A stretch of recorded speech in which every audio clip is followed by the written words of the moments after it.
Episode number 41. The young lady, to whom all eyes had been turned before, and were now turned again, stood up where she had sat.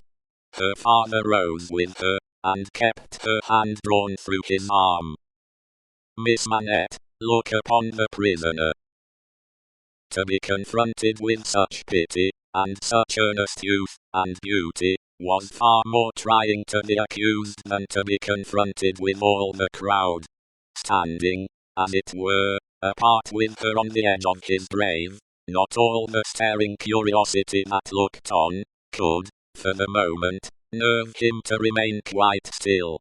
His hurried right hand parcelled out the herbs before him into imaginary beds of flowers in a garden, and his efforts to control and steady his breathing shook the lips, from which the colour rushed to his heart.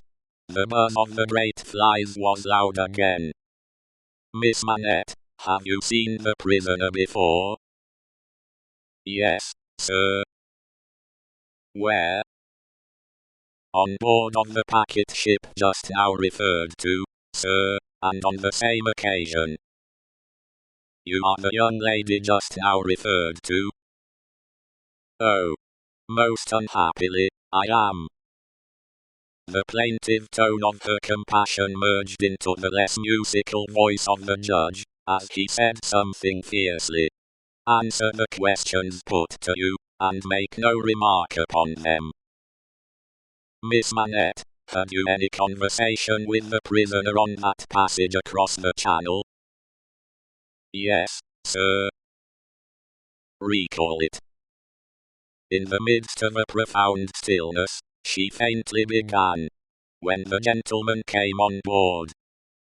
Do you mean the prisoner? Inquired the judge, knitting his brows. Yes, my lord. Then say the prisoner. When the prisoner came on board, he noticed that my father, turning her eyes lovingly to him as he stood beside her, was much fatigued and in a very weak state of health.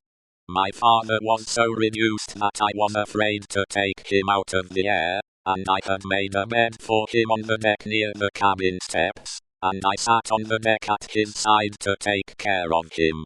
There were no other passengers that night, but we four. The prisoner was so good as to beg permission to advise me how I could shelter my father from the wind and weather better than I had done.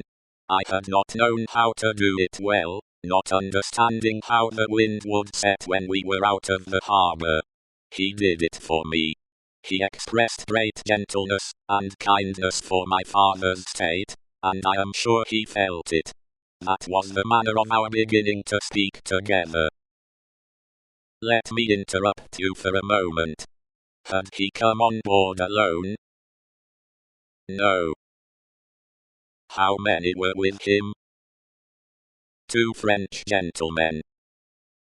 Had they conferred together? They had conferred together until the last moment, when it was necessary for the French gentlemen to be landed in their boat,